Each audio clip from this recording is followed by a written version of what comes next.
this time, Martin Odegaard. Zinchenko from Ketchia, it's for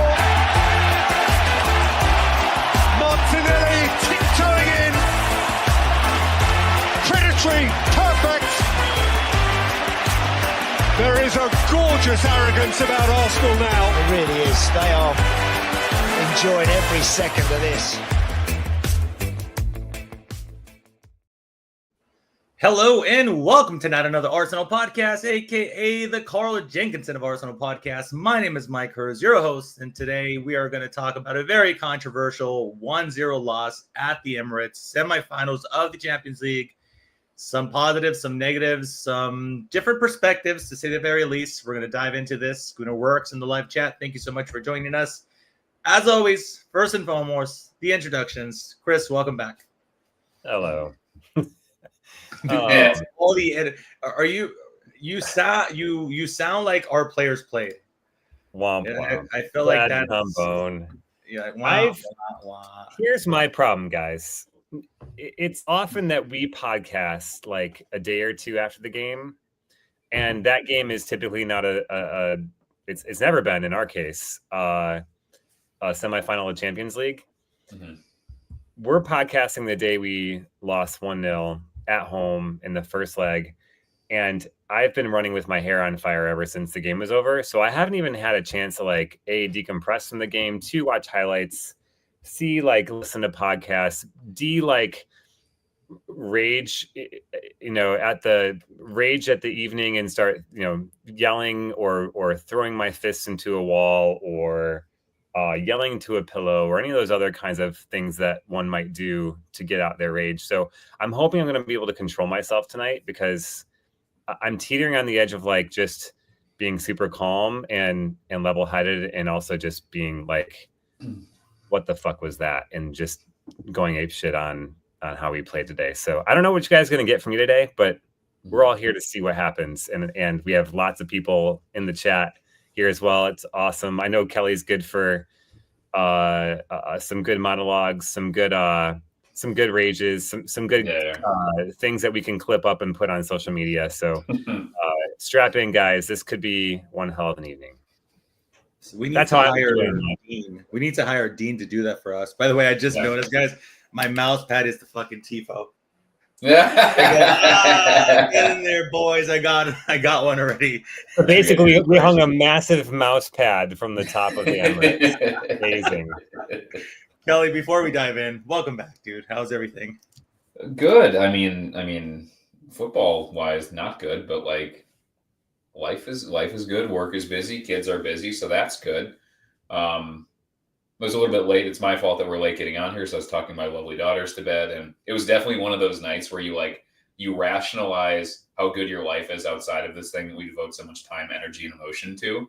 Where I was kind of doing that thing where it's like, when I'm talking to my kids, like, at least this part of my life is really good. And like, you don't do that like rationalization until like your hobby really hurts you and injures you. And I think I was talking to you guys briefly before we went on to like, this is one of those times where I usually spike. I spike quick and then level out. And then other times I'll be kind of like irrationally calm, like a lot of us are.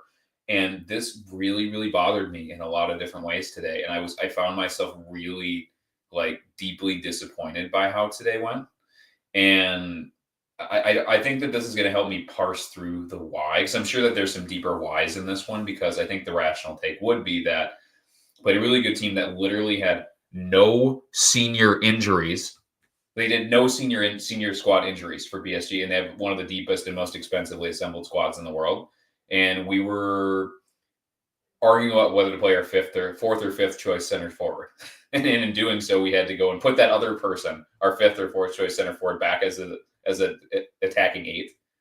And then like whether our 18-year-old midfielder who plays left back is going to be able to handle it, and whether we should switch our right backs out sooner to add more attacking thrust. It's just not the same.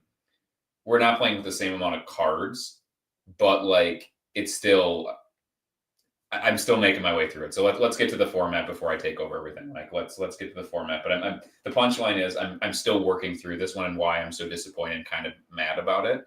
and I hope I can reach that without being too silly. No, actually, you know what I was thinking before sitting down, and I'm about 5-6 hours removed from the game. And I remember just being on Twitter and texting my buddy Ryan, just arguing with everybody. And I just thought to myself when I sat down before I started the stream, I was like, holy shit, how do people get on the mic directly after a game? Because I'm generally, I don't say this to be hyperbolic, but that was probably the closest thing to like a rant, like one of those, I'm going to put my hand up on the fan type of fucking rants that people do on Twitter that you would get from me would have probably happened directly after the game. But a few hours removed, Kelly's point, right? Hung out with my kids, had dinner, a few beers, a little bit more relaxed. So I feel like I'm going to be critical, but I do want to preface this entire conversation and this entire podcast with, I do think that we still have a chance. So I hope anybody that's tuning in and listening to this, just remember that part when I start to get a little bitchy in about 30 minutes from now. All right. Just in case, just throwing that out. First thing on the menu for today, we spoke about it. It's just going around the internet. We have to have a good laugh about this, because if we don't laugh, we're going to cry about it.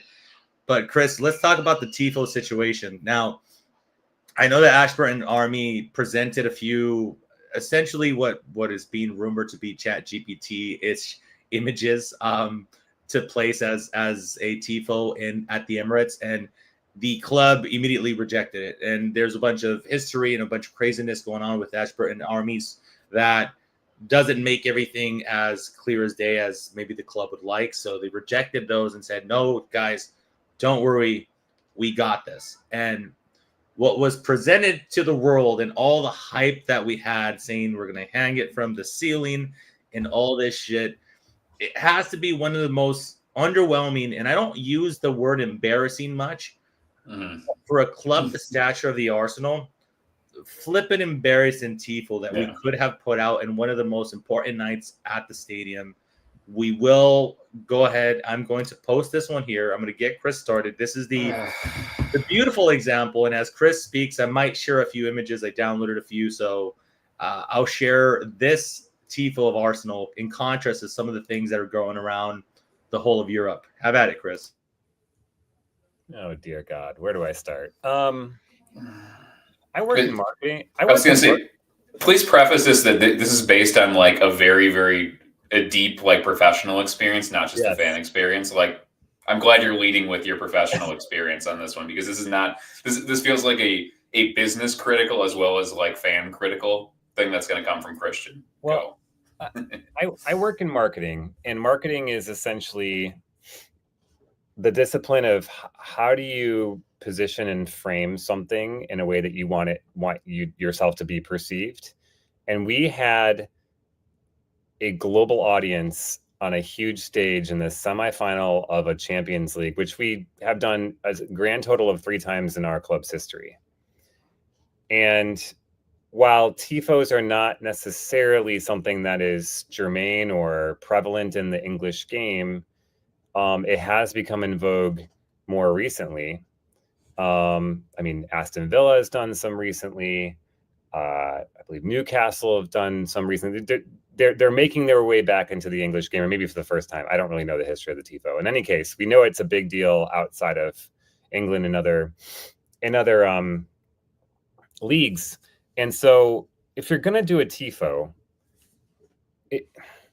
it's got to represent, yes, something about the club. It's got to have some reference point back to the club. It's got to put your club in some sort of box for people to understand what you're about on that day, and maybe bring historical perspective, some sort of character perspective, something that enhances the club. What did we do, though? What we did was we basically, in my mind, said, hey, ownership, what should we do? What should we put on this massive TIFO? Oh, I know. Let's put our brand, let's put our logo on it and make it giant. Because, that says Arsenal, and that's going to just inflate our brand and going to put our brand on a global market, and it's going to say a lot about us. Well, the problem is everybody knows what Arsenal's logo is. It's the cannon. It's on our shirt. It's on all our merchandise. It's on our website. But what is that telling the people in the stands? What kind of atmosphere is that creating? it's doing nothing, and it falls flat because it's not a tifo. It's a massive logo. It's basically a massive brochure printed on a large bed sheet hanging from the top of the stadium, and it lacks imagination, it lacks creativity, it lacks forethought, it lacks presence, it lacks an understanding of the moment for me in a way that I think if we would have been better had we not done a tifo at all, honestly. Not only that, it was poorly executed. It's hanging, it's draping, it doesn't look right. It looks like someone didn't get their assignment and executed it correctly. It was, it was draped in a way that just didn't look right, didn't look professional, right? Yeah, you can see like The what left that? side of it is kind of like Yeah. wah wah wah. It's just, I don't know. It just looks amateur, man. It looks like a club who hasn't been here before.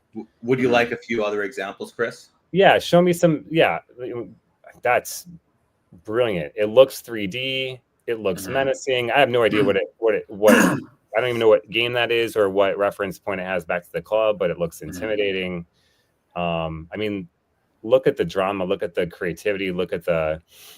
That is MLS, by the way. Like MLS. This one is astonishing. This one's pretty cool, and I had no idea it was MLS. I just literally Google searched football tifos, and some of these popped out. It's amazing. This to happen in America and MLS is pretty impressive, all things considered. I mean, some of the designs are just amazing. I don't know how the club fell this far down. I don't know who organized it, but holy shit, dude. And then the last one I have as an example, probably one of my favorites, is this one's Dortmund. Dortmund, absolutely amazing.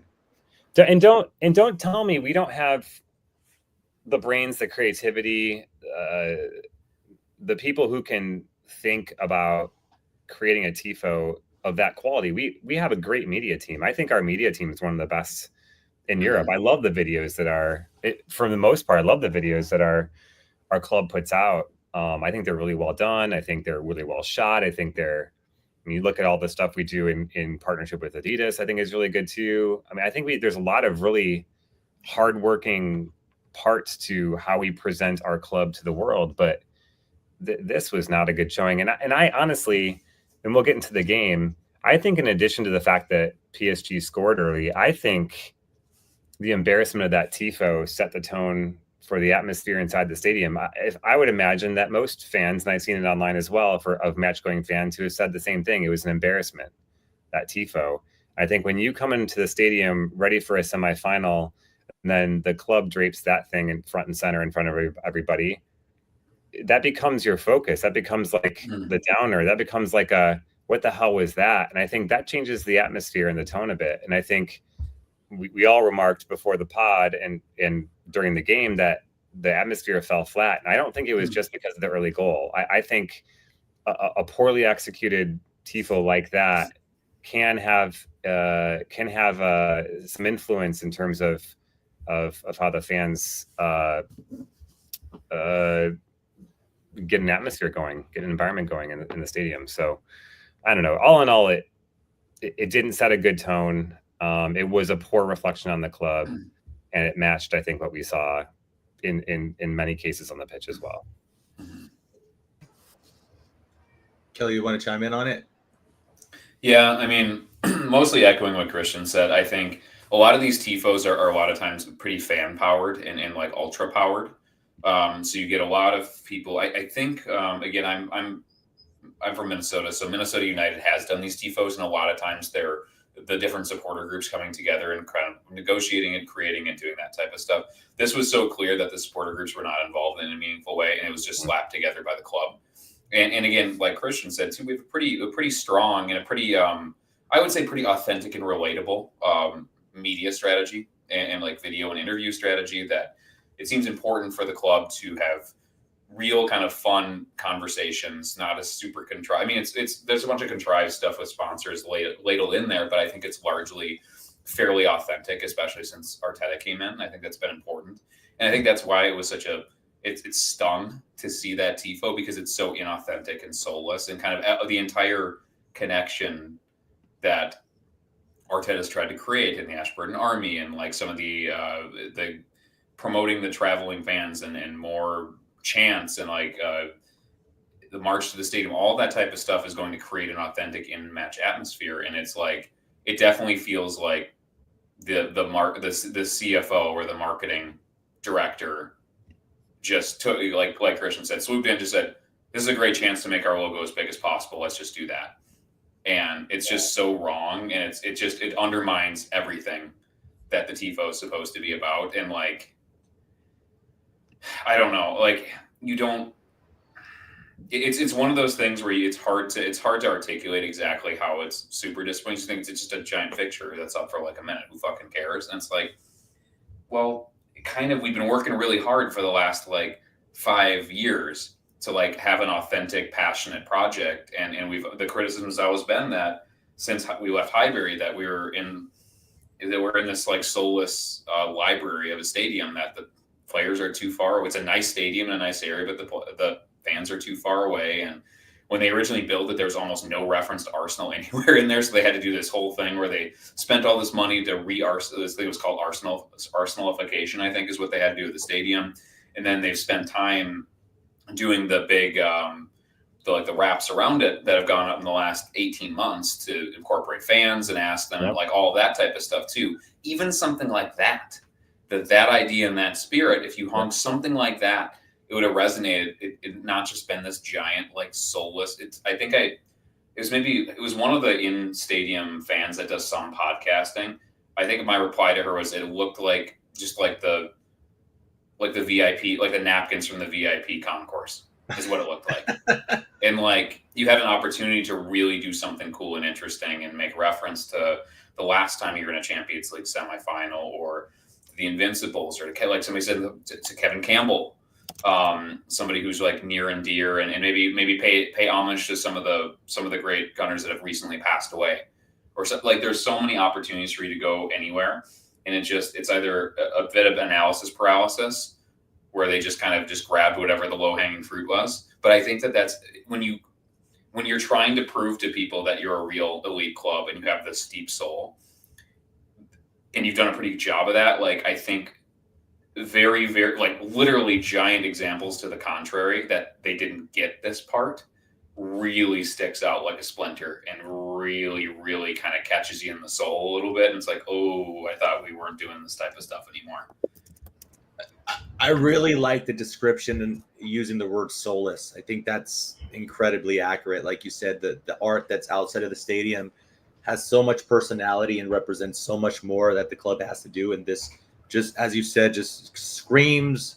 Somebody said, quick, Google search Arsenal, and just save one of the first images that pop up. And like you said, it's as Chris said, it's just all about just putting our logo really, really big and be like, look, hey, Americans, you like guns? Look at our logo.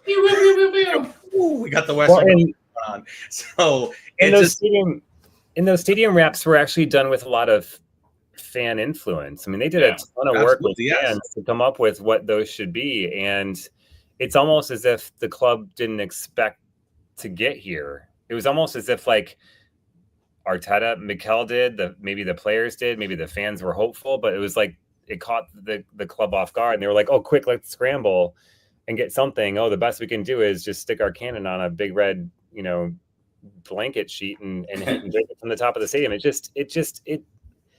It's not a professional outfit. It doesn't look right, I think.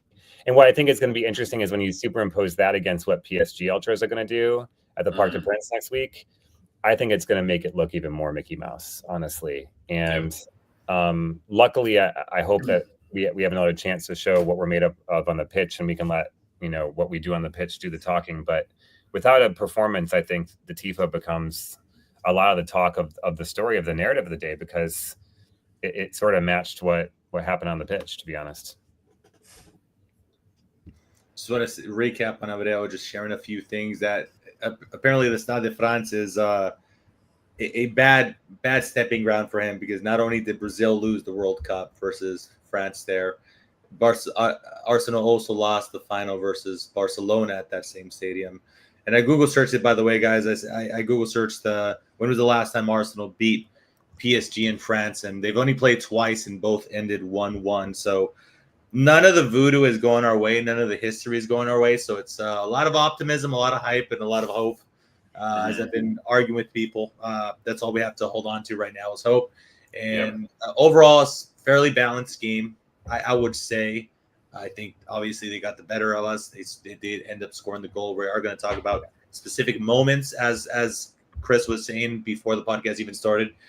I guess, look, I was going to talk about the atmosphere next, and we kind of trickled into it when talking about the tifo, saying how it set the tone. But we're going to reverse engineer this a little bit, Kelly. We're going to talk about the Dembele goal and what that might have done to, I guess, hammer home the bad atmosphere. And we are going to have this conversation about atmosphere the best to our capacity. Yeah. As three Yanks that don't get to go to the games very much. Chris has gone to a handful of them. So please be gentle with us. This is just us analyzing and seeing what we saw on TV coverage. And I feel like we've had better atmospheres versus City, better atmosphere versus Real Madrid. Even versus Liverpool, that game that ended up in a draw. So this was, I guess, for the expectation of hype that we had going into this game, it was underwhelming kind of all around. And maybe, like you said, maybe the tifo set the fucking tone to that. But 3 and some on change minutes in, look, Kvaratskhelia, I hope I didn't butcher that too much. No, it's really good. He is everything that I would love in a left winger, and we will talk about a left winger ourselves a little bit further down in the podcast. But he created a little bit of chance. He created an opportunity. Back pass to Dembele. Luck, quality. How do you want to qualify this? At the end of the day, unfortunately, Kelly, that ball hit the back of our net. Yeah, I think it's a culmination of high quality and strong patterns. I mean, I think that's probably Dembele. It's so difficult when you have a long range strike like that, because did Dembele really want to shin it into the inside of the post? No, like most of the time, even elite attacking players are trying to put that on goal. That's the goal of that, right? But Dembele has had a great year. I think he's had 30 plus goals. I think he's in the kind of 15 to 20 plus assist contributor area. And so he's a player who has always been an elite kind of like top 10, 15 in the world talent, but he's been injured all the time, and he's been playing in different positions, and he's played with a really dysfunctional PSG team. And this is kind of him healthy in a really functional team, and he's scoring bags for them, which is great for him, terrible for us. I think in the initial pattern, it seemed pretty clear that they wanted to get a goal. They basically said with their press and everything, all right, these guys have pressure on them. There's expectations on them. We know that they're not playing their first choice lineup. We're going to get all over these motherfuckers immediately. And that was the plan. And it worked to perfection. So they had a couple really good transition opportunities. It's a really nice kind of passage play. Is this the one? Did this come from that Mendes like doing a diagonal ball that just cut our midfield in half because we were all over the place? Is that this one, or is that a different chance? Do we recall the goal? The goal. There was a long pass towards Kvaratskhelia, and it might have been Mendes that do it. He was doing very well, but Kvaratskhelia did take it into the box and did take on. Yeah. He took on Timber successfully. Yeah, and Saliba, I think Saliba was trying to reach and cover Dembele, but unfortunately didn't get there before the shot. Yeah. Okay. So I think in this pattern too. Earlier in this pattern, I think it's the initial pass that starts the sequence. Marino's out of position, and he didn't react, and he wasn't filling the space appropriately. Again, I think that's taking a player who's a good but not great player and switching his position a lot. He kind of, especially in the first 20 minutes, he really struggled to know where to stand and know how to like play the attacking aids and kind of getting the balance right between attack and defense. And so he missed his assignment, so they were able to cut through us. And I think it kind of matriculated its way over. And Kvaratskhelia, too, just had it in his head that he was going to attack Timber. And I think maybe this is something that Timber is now going to garner a reputation. They're even saying in the pre-match coverage, I can't remember what very good Premier League player said that Timber is the best one-on-one defender in the world right now. And I think that guys have stopped trying to dribble him as much because because he has a reputation for being a legitimate stopper now. So they're just kind of not trying to take him out on an island anymore. And Kvaratskhelia did not. I mean, it was very clear that he said, "No, I'm going to go directly at him and make him stop me."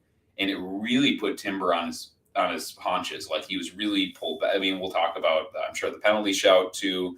Which, I mean, if that would have been given, I would have just stopped watching the match. But like, yeah, he just had him, and Timber was a little bit not scared of him, but was playing him pretty conservatively.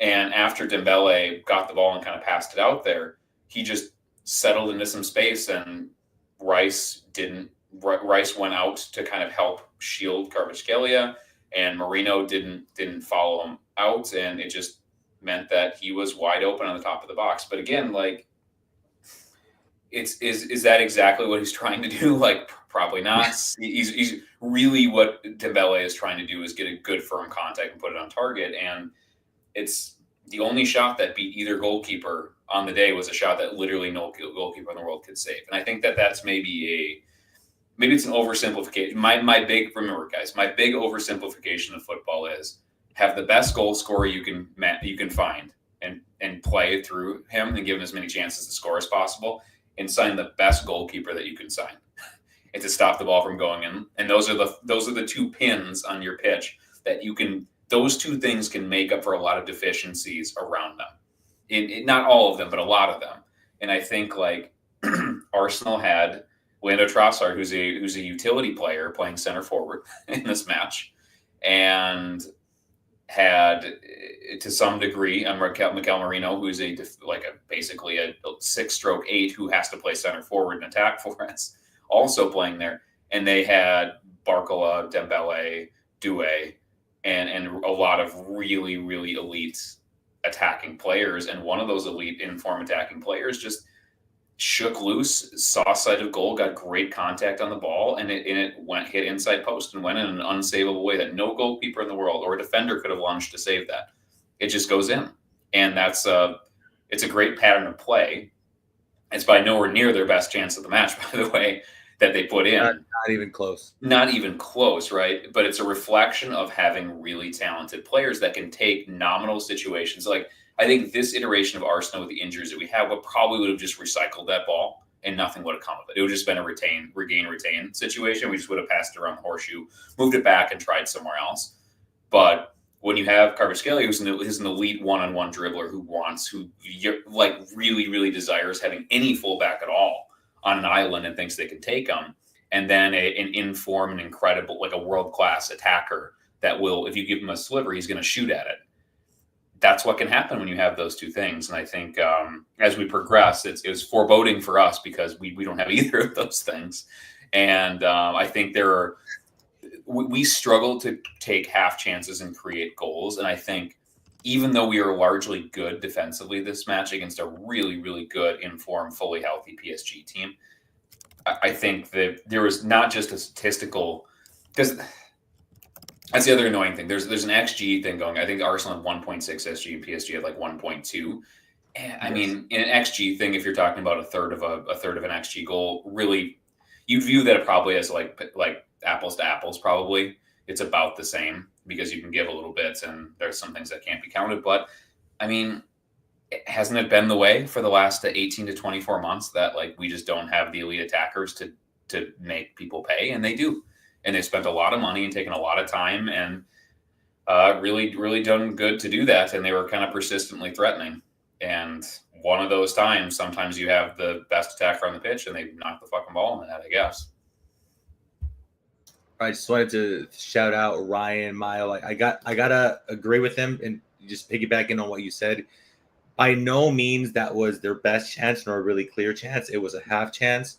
And we are, as I kind of suggested earlier in the podcast, we are going to talk about moments within the game. As Chris, I know he's leaning heavily on that. I want to call it rhetoric, but I don't know if that's dismissive, Chris. But you get what I'm trying to say. That's your interpretation of how the game played out. It was just kind of a moments game. Furthermore, I was informed that PSG don't play in Parc de France; they play in Parc des Princes. Avril hates them both. I think Avril just is equally like me, hates all things French. Shout out to Avril for that one. Shout out to our good mate Sebi, of course. let's talk about the penalty shoutouts because you made a comment about that in the live chat. Chris, you were replying to somebody who said, don't think that's a pen on Timber. To be honest, he puts his arm out on Cava. Cava flings himself to the ground. So I'm going to try to rope these into the conversation together, if you want, Chris.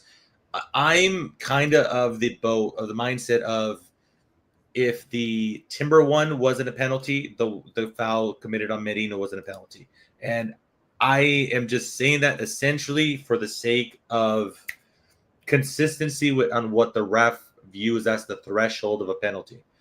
Look, we saw the Marino wasn't a penalty either. That was a clean tackle. But okay, so we agree on that one. Okay, so some people, hey, it's easy to fall into your Arsenal bias and say, hey, no, the Medina one was definitely one. No. But I think I'm perfectly fine with neither of them being penalties. So just piggybacking on the comment that you made on the live chat, Chris, you want to just talk about the Timber incident? Well, this one in a different context reminds me of the one against Real Madrid when Mbappe feels contact from Rice and decides I'm going to make the most of it and throws himself to the ground in the box. This was not too different from that. Obviously, different context. It's not from a cross. It's from Kvaratskhelia dribbling our three guys. But you can't call a penalty for every single every piece of contact in the box, because not every piece of contact warrants a foul, nor does it warrant a penalty. And in my mind, sticking an arm out for a brief second and then flailing yourself to the ground, it does not meet the threshold for a foul, nor does it reach a threshold for a penalty, in my opinion. I think he goes down way too easily. I think if he just continues running, either Timber is forced to continue to have his arm around him and therefore impedes him from getting to the goal, which then I think does become a foul and a penalty, or he breaks through that arm and he has a clear shot on goal. I just think he takes the easy way out and decides, well, it's better if I give my team a chance at a 0.8 XG, penalty kick, as opposed to betting on yourself and taking a shot from 6 yards away. He was sure that Timber was going to grab his side. Who was sure? And yep. Timber did the thing where it's high pressure, but how sometimes the last man defender will put his hand on the guy's shoulder, yep, and not push down and not grab, and will kind of put a hand and raise it. And if the guy who's already made his decision to dive will go down, and then they kind of punt a presentable chance because they're like, okay, I can get this guy sent off as a dog, so last man. And if you go down too easy and it's not because of force, it's just because somebody made a very brief contact with you that you anticipated would be a heavy-handed contact. I agree. This is one of those that and we'll get to the Marino one too, which I also didn't think was a penalty. There's also we need to adjust ourselves. European officials don't generally want to give that penalty, right? The one happened against Real Madrid, but it was overturned.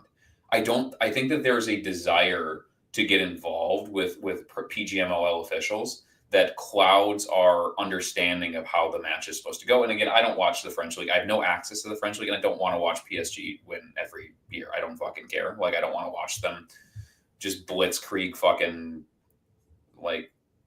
Marseille's corpse all the time. I don't want to watch the French league, but I would suspect that in the French league, PSG get an awful lot of bullshit penalty calls. Right, if they're playing against Lens or Run or whatever other fucking St. Etienne, if they're still up, they're the class. They have about 75% of the budget of the entire country. I would bet that Kvaratskhelia would get that penalty if you're playing against a fucking throwaway club in France. But it's the Champions League and it's at Arsenal, and I don't think that they want to give 1 in 3, 1 in 4 penalties. I like how divided the live chat is right now, because there's kind of debate surrounding all of them, to be completely honest. The Timber one kind of slightly reminded me of the Mbappe one. Yeah. Where, what I said, yeah. Yeah. Yeah, he felt the contact and said, fuck it, I'm going to go down. And to your he thought it was going to be way more contact than it was. And there you go. The action looked like there was going to be more contact, but both Rice and Timber were very good about kind of gently impeding them, but never locking in or grabbing or twisting. And because they didn't do that, it made the dive look really comical. It's dude, he touched you, but there ain't no way that contact brought you down. Just keep fucking running. And that's the Kvaratskhelia. It's like, dude, just keep running. You're clear on Raya. Yeah, just keep going. Like, why? Why fall? And just a comment that popped up in the live chat that kind of highlights what you said. You know how you said that potentially PSG gets that penalty in France. Also within England, a bigger team. This is not enough for a pen, but not wise from Timber either. We all know Michael Oliver gives that in the league. Mm-hmm. So we spoke about this kind of briefly, how things are a little bit different within Europe versus leagues. Mm-hmm. There's not that favoritism. There's not that bias. There's a bunch of referees participating, not knowing each other. So I don't know. I think it lends itself to a little bit more clarity. There's a 50-50, let me see. I'm losing track. Who did I ask the last question to? It was Chris. Kelly. Okay. While we're analyzing the referee, so to say, another thing that popped up was the Saka yellow. Now, the yellow was per dissent. Mm-hmm. I'm gonna say this, and I'm gonna take my Arsenal hat off for a quick second. There's a clip going around about the part in which Saka picks the ball away from whoever their left back is. I think Mendes, thank you.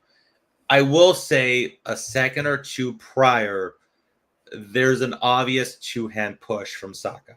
Yeah. Now, is it enough to destabilize him? I don't know. But as a fullback, I just think you're expecting contact. You go down. That's a call that's going to be given 100% of the time. Mm-hmm. Unfortunately, Bukayo Saka reacts to the call out of frustration. He gets a yellow card. Where do you stand on that one?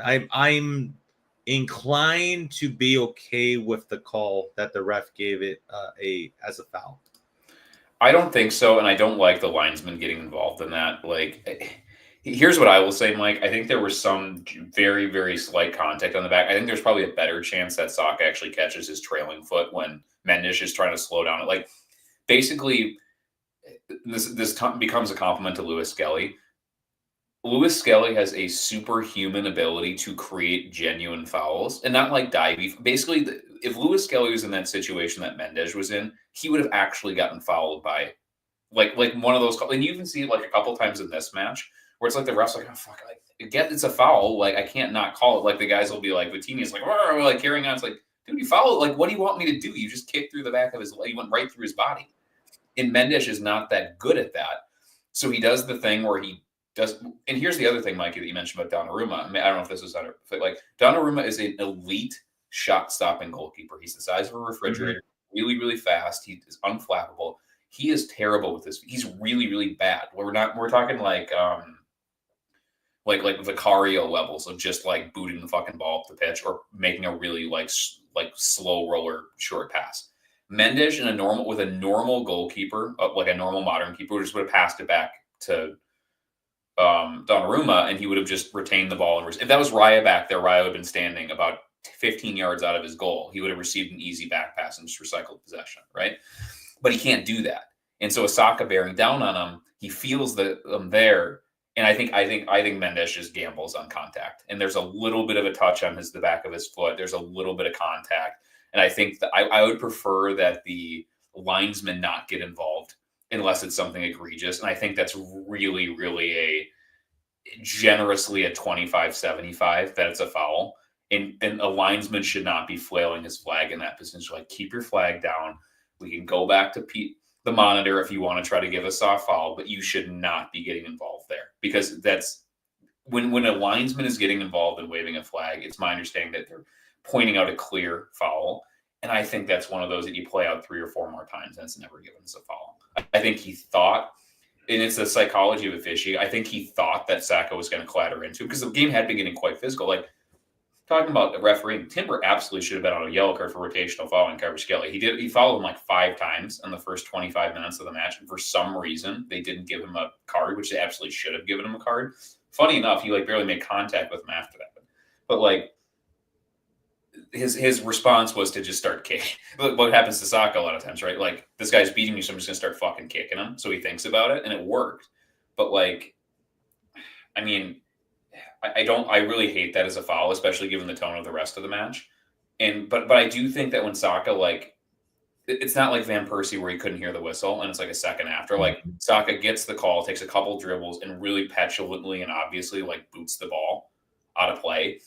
It's a yellow card. I don't think that there's any two ways about that. I don't think it was a foul. I think it is a yellow card, and it's just it is what it is. But here's the other thing too. It's Saka in that situation. Saka knows how much he has to take on as far as like creating chances and scoring goals. And Saka's like one of the smartest players in football. He knows that he's not going to get a lot of those. So the idea that you're taking away a one-on-one versus Donnarumma because of a defensive boner from Mendes, he knows the significance of him not being able to play out that attack. And that's where the really big frustration comes in. And I agree with him. I was fucking pissed too. That was basically my reaction, except I'm not kicking the ball. I'm just pumping my fist like an asshole in my own living room. So this sums it up perfectly. Gunawork says, you fucked up when you have Saka furious enough to boot the ball away like that. Nobody messes with the star boy like that, for fuck's sake. A lot of new faces, a lot of new names, should I say, in the live chat. Thank you so much for joining us. If you haven't so far, I guess this is where I do the YouTuber thing and say, if you haven't liked it, if you haven't subscribed, we would appreciate that. Really appreciate any new faces that come on and drop by in the live chat at these wonky hours that we tend to podcast. Chris pointed out to me very brilliantly in the private chat, I almost skipped over a really big, massive part of the game, and that was Raya's big save slightly before all the penalty shenanigans. It was sandwiched between the penalty shenanigans.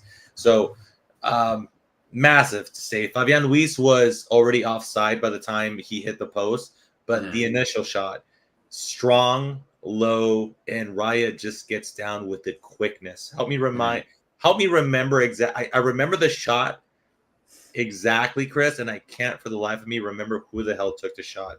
I want to say it was Kava, but you could correct me if I'm wrong. As I should say, you always do, Chris. Well, I'm looking at the highlight right now. It's number 14, which I think is Due. I think he has actually both shots. Yeah, he has the first shot that Raya has to get down on. Nope. And then it's Kvaratskhelia that has the second shot that ended up being called offside. But yeah, that was Due that took the original shot that was onside.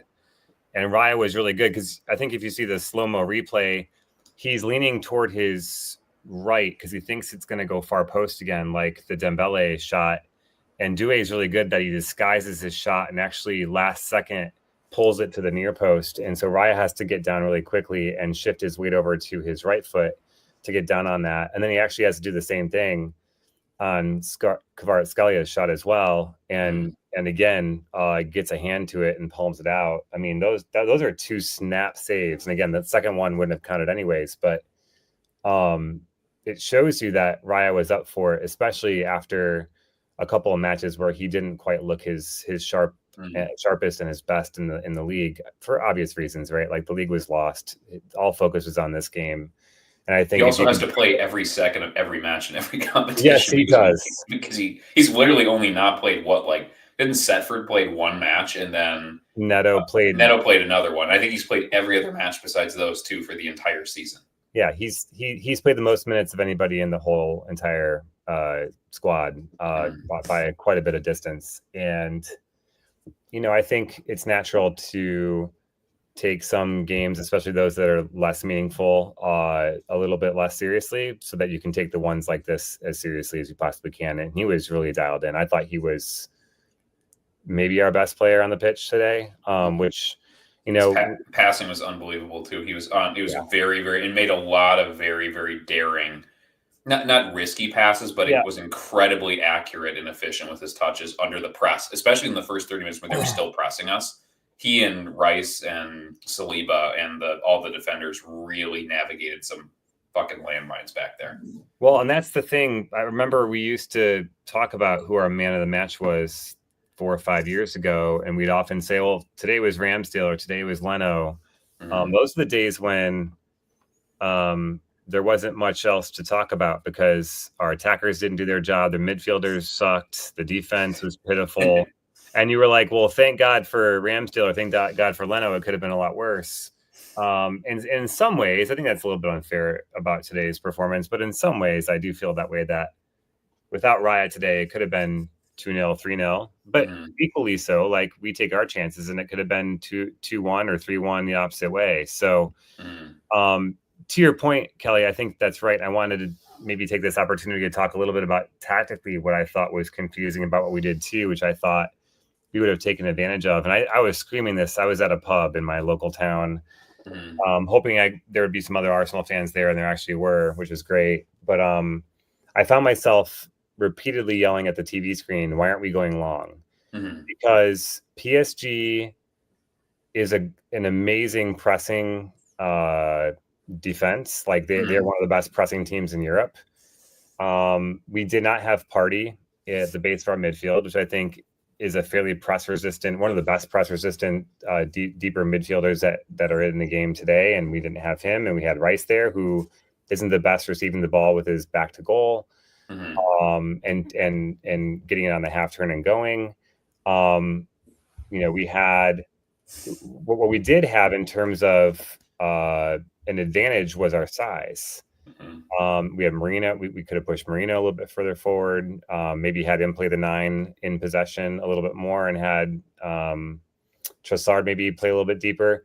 In any case, we had size and we had physicality to our advantage, and I don't know why we didn't play long more often and just win. Either win the header or win the second ball and get ourselves up the pitch. A couple of times we lost the ball in really dangerous areas trying to beat their press. And the last thing you want to be doing against PSG is playing a game of transition, because they have the technical skill and the pace to kill you if you give up the ball in dangerous areas. And I just thought we were playing with fire way too often, especially in the first half, trying to beat their press, when it was clear to me that we weren't quite sharp on it. And I would have loved to have seen us vary our way up the pitch by, sometimes playing it short, but more often than that, playing it long, and seeing if we can get our 6'3" center forward / central midfielder to get his head in the ball on a couple of those, and have our wingers and our central midfielders scooping up the second ball. So I don't know. Well, that was confusing for me. And a lot of that too is like Party not being in a club or a team that already has a lot of injuries and lacks attacking thrust anyway when everybody's fit. Removing Party from there and causing the reshuffle really, really hurt, because I think with Marino up there's a lot more confidence in recent patterns of going along to him that he can effectively hold up play and lay off play, because he does play. I mean, he plays as more of like a 9.5, 10.5 when he's a center forward. He drops a lot. He comes back and is a physical presence. He's really difficult to muscle off of things, and then that gives you the opportunity to basically.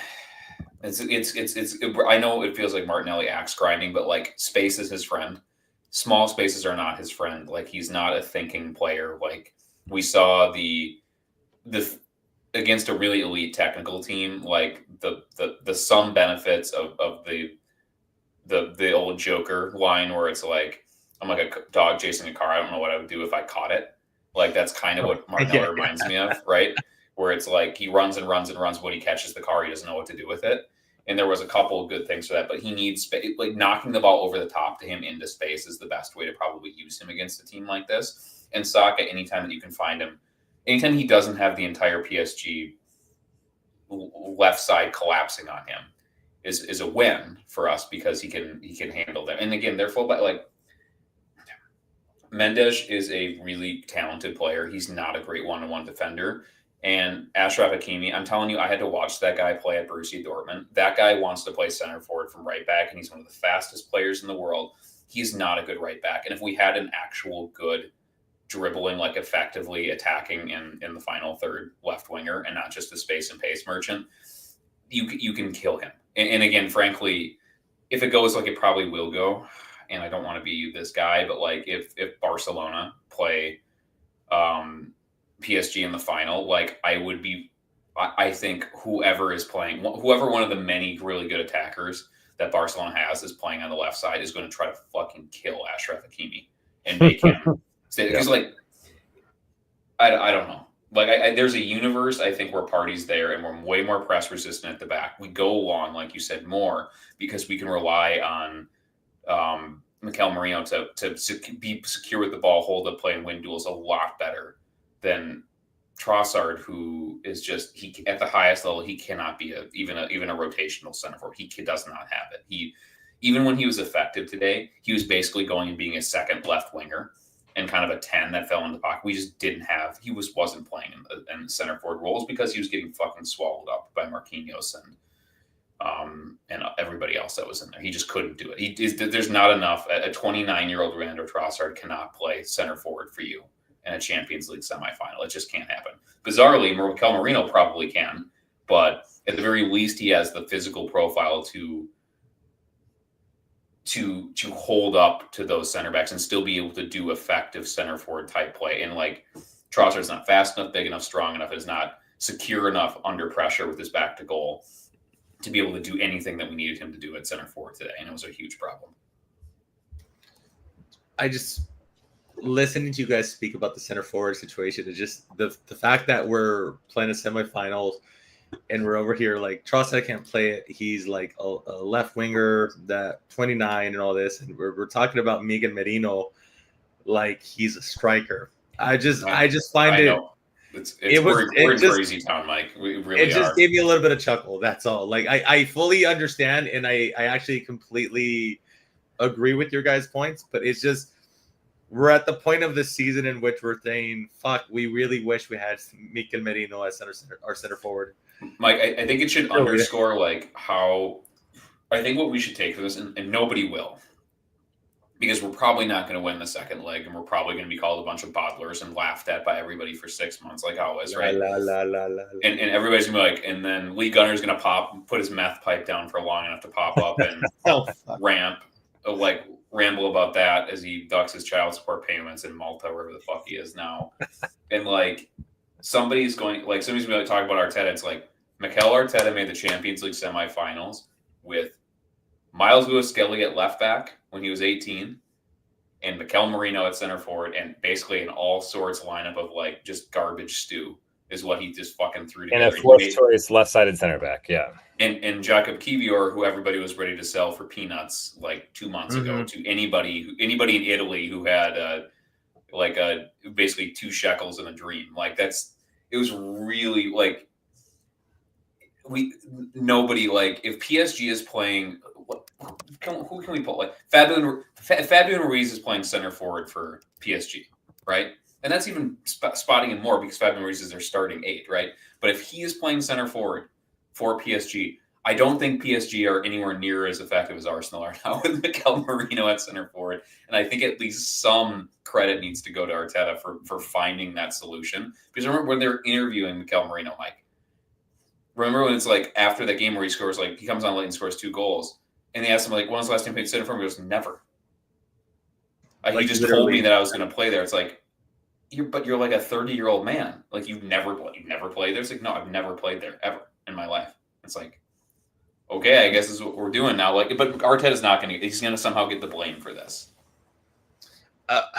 Okay, so I agree with everything you said. And as an Arsenal supporter, I feel like it's easier for us to add context because we're living it week by week. Unfortunately, nobody gives a shit about your struggles until you actually make it. And until we win a league, until we win a Champions League, it's bottle jobs. And you have to kind of take that monkey off your back. And nobody's doing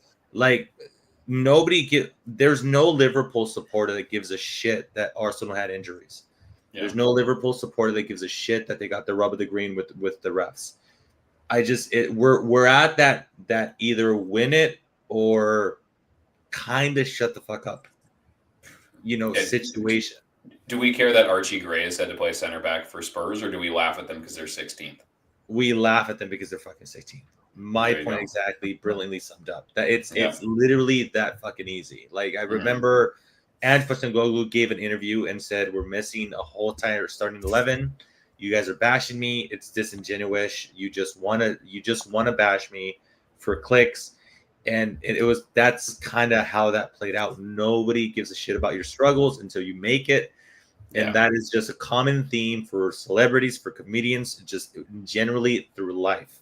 Nobody Yeah, I knows would you agree with that. exist until you win, and it just really fucking sucks. Now, as an Arsenal supporter, holy shit, like you said, Kivior, Miles Skelly, Tierney is getting minutes now. No center forwards. Winger.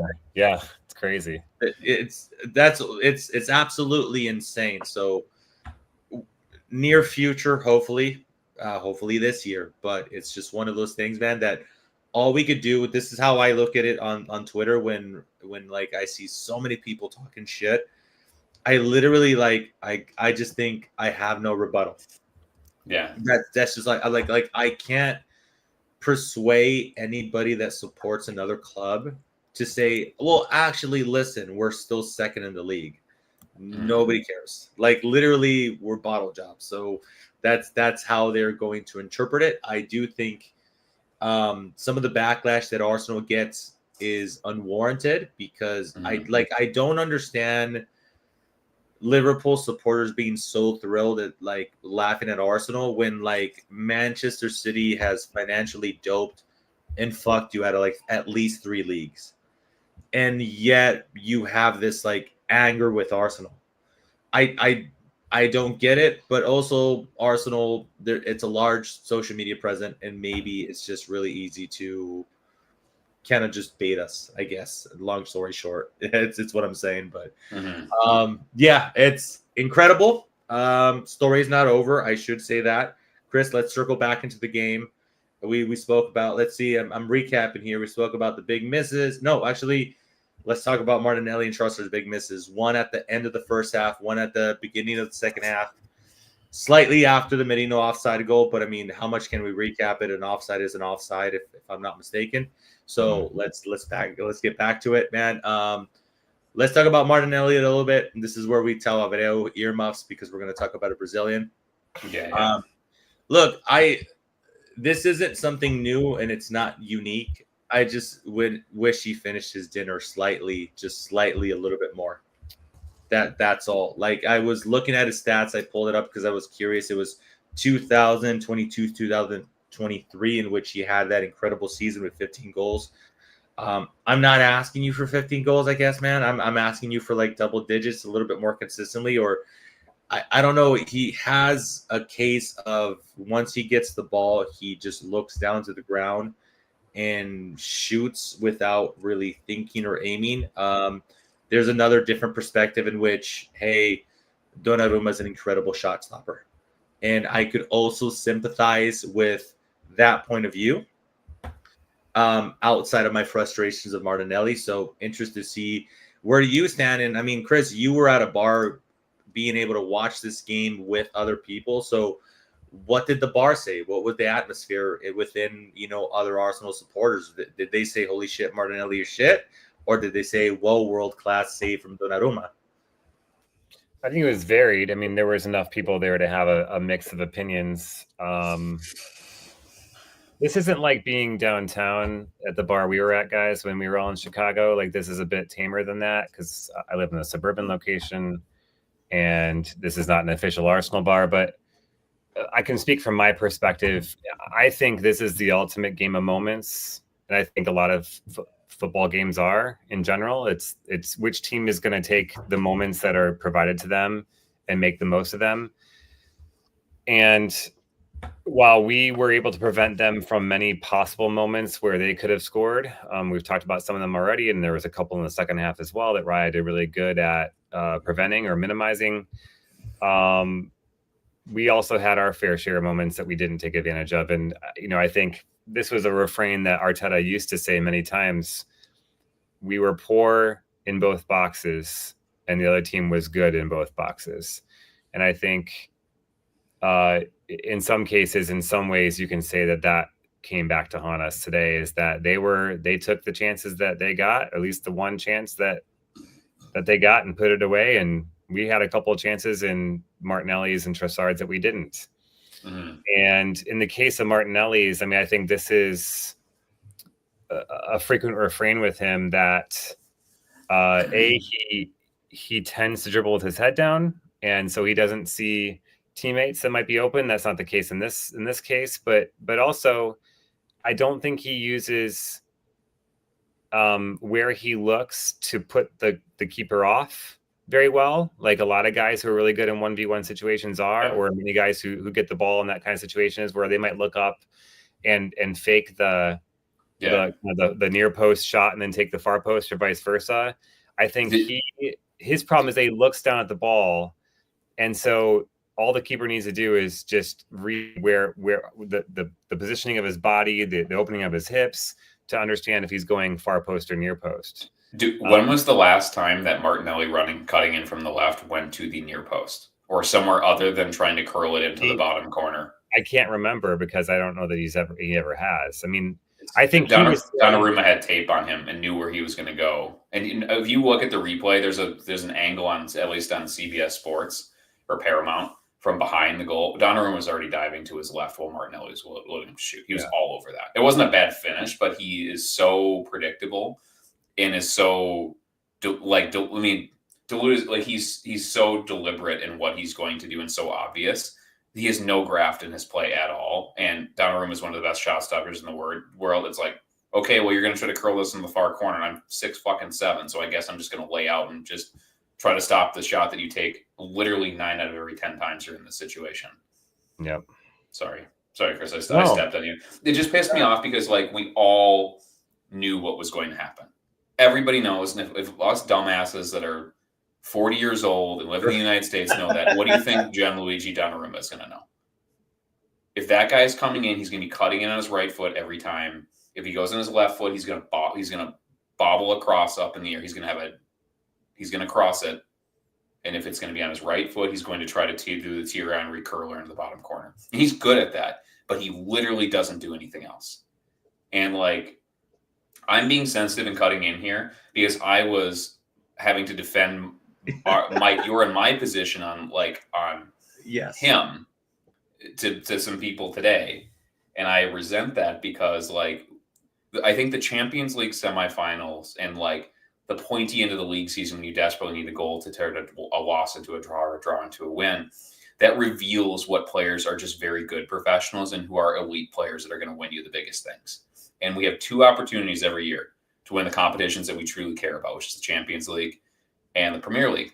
And I don't think having a very good left winger who tries really hard, but is predictable and largely ineffective, or can be largely ineffective in the final third, is how you win the biggest things. Luis Diaz is going to vary his finishing. Mohamed Salah is going to vary his finishing.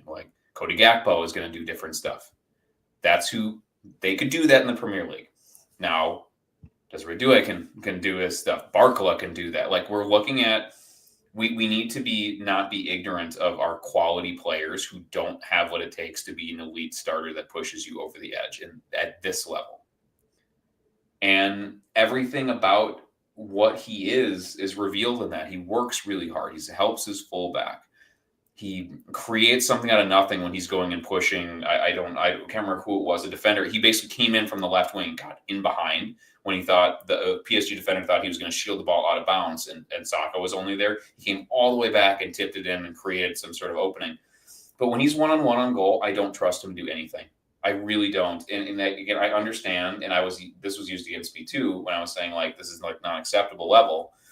The goal against Real Madrid, that's great. We were walking off that tie. It was in an extra time. We were up by 3 goals, or 4 goals or whatever. That's a no pressure situation. It's a great moment. It's a great exclamation point. It goes and caps what we're looking for. It's very different than being down 1 goal in the first leg of the Champions League semifinal. And what happens? He fucking freezes up like he always does. Like Chris said, he's running with his head down. He's taking no analysis situation. He's doing a diagonal line directly at the keeper. He knows when he's going to shoot. He knows where he's going to shoot.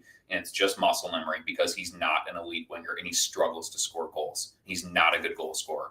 Aside from 1 season that we were banking was not going to be a problem, but is definitely a massive positive outlier when he had the 15-goal season. He's not a good goal scorer. He makes the same mistakes over and over again. As much as we love him, and he's a great kid and loves Arsenal and tries really hard and is a great defensive forward. My refrain that I get pilloried for too is if you want to do that, go play wing back for Juventus. If you want to run up and down the touchline, go play. Go play for Inter. Go play. He'd be great as a wing No, back. wrong Milan. Other Milan. Go play for AC Milan. Yeah, like go play wing back in Italy if you want to put your head down and run really fast and try hard. Like this is the top of the world. Kick the fucking ball in the net and stop doing the curler where Donnarumma's diving a second before you even hit it and you just hit it right into his hand. Like shoot the fucking ball somewhere else. Hit it with some conviction. This is not children. This is not the children's game anymore. And he frustrates me. It's one of those really big things that I love him as a person, and he genuinely seems like a great kid. I don't want to watch that guy do that anymore. I don't want to do it. 6 more games in the season, Kelly. Hang on tight, buddy. He's going to be the starting left wing next year. I know that he's going to outlive me. He's going to play 600 matches for Arsenal. and we will never win the Premier League or Champions League. Whatever Theo Walcott was to me, Martinelli is to Kelly. Is what I'm.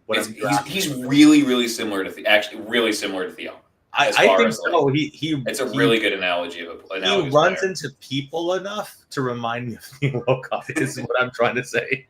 The old runs really fast in a straight line is a really decent human being and genuinely seems to love the club, but goddamn, can you just kick the ball in the net?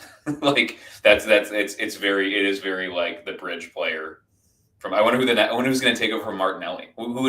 Is Max Dowman going to be that guy when he gets up here next year? I could see it. Matches. Well, we spoke about. Go ahead, Chris. I was going to say the other thing about these are the games where, and I don't always feel this way. These are the games where I wish we had Alexis Sanchez back at the club. Now, granted, he doesn't have the work rate off the ball that Martinelli does, which I think you can take or leave how much value you put in that, but I do think that helps us play as a unit, and I think it makes it hard to beat us. But Alexis Sanchez, what he would do in that kind of situation is not only would he vary where he places the shot, but I also think too it's the kind of shot that you take. Is it a low backlift finesse shot? Is it a power shot? I remember one time he scored a goal on a 1-on-1 where he faked the shot, pulled his leg over the ball, let the keeper go to ground, and then he kind of dinked it over the keeper. There's just so much variety in his finishing that Martinelli has shown he doesn't have. And I think, again, it's not only where he places the shot, but it's also the speed, the form that his leg takes, the amount of backlift he has, which I think, when you don't have that, it's the difference between being Theo Walcott or a Martinelli and being like a Mo Salah or Alexis Sanchez. Because Mo Salah, he doesn't necessarily vary his shot patterns either, but what he does is he's got a very little backlift, sometimes even toe pokes it just to get the shot off. And what that does is that the keeper can't time it, so that they have a hard time reading where the ball is going to go. Even if they think he's going far post, they're not sure because the ball is coming at them sooner than they're expecting. And I just think that there has to be some opportunity. And I think he's still young enough to learn it, but I think that window is closing fast and soon. Is how do you build more variety into his finishing such that he is just not as predictable as he is right now? Because to your point, Kelly, Donnarumma knew exactly where he was going with it. All he needed to do was just make sure that he got down soon enough. And I think it was easy to know when he was to get down because he doesn't vary his finish at all. Yeah. And I think too, it's just, you're positive that he can be different. I think this is kind of who he is now. He's played a lot of top matches and he doesn't, a mid-career, and he probably is mid-career. I mean, he's a pace and space winner. So like those guys don't, look at Raheem Sterling. Those guys don't last as long as Chris Wood, who can't run, but is going to probably be playing in the championship of the Premier League until he's about 40. Like I think he kind of is. But here's what it is though. If he's the backup, that's an electric player to bring on with fresh legs, to press the shit out of you, to like minute 60, 70. Oh amazing. My God. Can you imagine getting him? And then he can go 100 miles an hour the entire time he's on the pitch. And that's more value. But those are the hard decisions I think that I pray that we're in process of making. And like every time I see like a very crabby Berta, like watching the match, all I can think of is just like, be fucking ruthless, like ruthless. Like, you have no attachment to any of these players as people. He's not a warm and fuzzy guy. Like, it's just, people posted some stuff after Martinelli missed that too, which is like just a picture of like Berta doing one of these just in there. It's like, or like doing like like scribbling in the notebook. Like, yep, okay, we know what we're doing here. The red line. As an aside, paying Nico Williams $400,000 a week is not something that I want to do. Also, so remember the guy who used to play. What happened to that guy who played for Napoli? That left winger. Oh yeah, I wonder where he went. He had a really long name. Like he was from like Atlanta, Georgia, right? Yeah, Kurvich Scalia. Is he still there? Oh, that was too good, dude. I mean, hey man, I would have settled for Asensio. So I mean, Cavaschellia was a pipe dream when I found out he was leaving Napoli in January. I was like, please try something. I was like that living meme where like somebody's poking with a stick. Do something. Do something. That was me during the January transfer window. So for sure, man, it's interesting conversation. A lot of chat for what it's worth. We are going to talk about Odegaard. Do we want to analyze deeply the Trossard miss as well? Because I feel like we kind of lumped him in a little bit earlier as far as him. That's kind of Chris, you can do this. I think that's more just a great save and a really good shot. When I watch it, because I was pissed at first, but when I watch it back, it's like, that's probably going in the far post. That's a really good save by Donnarumma there is kind of where I thought. Yeah, and I also think, too, Trossard takes it on his left foot, which he is quite two-footed on in terms of his finishes. If he would have put it on his right, it would have been clear and easy and predictable that he would have been going far post as well, because he would open up his hips to get around on it to shoot it. And I think hitting it with his left, which felt more natural in terms of the way that he was approaching the goal, made it harder, I think, for the goalkeeper to read. And I think I agree with you. I think that's an excellent save. I think he barely gets his fingertips on it to the point where it just curls around the post. I think that's a world-class save. Any other, I think, goalkeeper, most other goalkeepers aren't getting a hand of that. So agreed. I think what's interesting about that passage of play, though, I just watched it back again.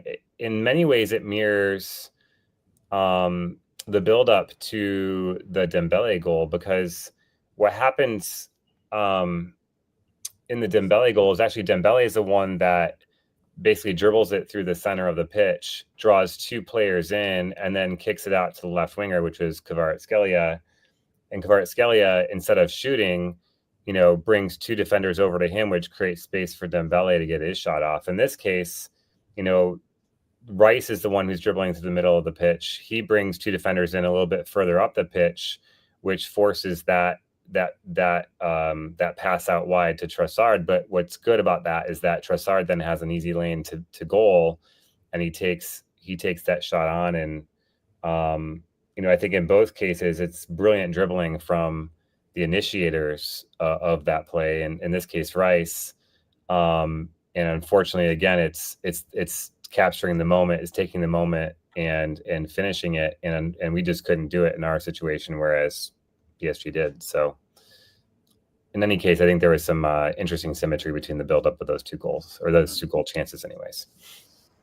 I thought there was interesting symmetry between the Martinelli and Trossard goal, just based on the angles and the shot. And we were discussing this, and I bring this up a lot in my little monologues and rants that I do, Chris and Kelly, as you guys know. But I'm a big believer in bringing your bias into the game. So, and maybe it's past games that kind of informed how you feel in the current moment. But when Martinelli missed that shot, I just said Martinelli missed that shot, but I would turn around and tell you Trossard's shot was saved. Yeah. And buildup of history. I don't know how you want to say it. Maybe I'm kind of like at the tipping point with Martinelli, where like you and I both don't trust him. I think that's what it is. It's just, like there's credit. We talk about credit in the bank, right? It's not a real thing, but it's there, right? It's kind of like Santa Claus and Jesus. Sorry. That was a rude joke. I'm sorry. That was a really rude joke. It's something you feel. It's something you feel, yeah. And it's kind of like that, where I was kind of like, dude, like I just feel Martinelli's gonna fuck it up, and when he does, it's on him. I just feel Trossard could have an opportunity. When he doesn't, that was Donnarumma. So that's just a feeling thing. And I am perfectly fine with like admitting that I have bias. I feel like some people kind of like, no. Trust me, bro. I'm calling this down the middle. And I think there's always it's difficult to separate the two things. So I'm a little biased towards that, and I understand that. But 2 brilliant shots, 2 brilliant saves, or 2 bad misses. However you want to interpret this, it was a moment's game, as Chris alluded to. And unfortunately, the rub of the green, if you will, didn't fall in our place. We're going to talk about one more performance. Just a yes or no, just because I'm curious. RM put this in the live chat. And I know we couldn't loan Rashford in, but just for S&G's boys, current form Rashford just being away from the madness that is Manchester United. Do you think like an informed Rashford does better and in the position of Trossard or Martinelli? Does he make the run that Martinelli makes? I don't know. Yeah, that's about 5 yards slower. That's fair. I think Martinelli does everything right except for the thing that's most important, which is the finishing. Yeah.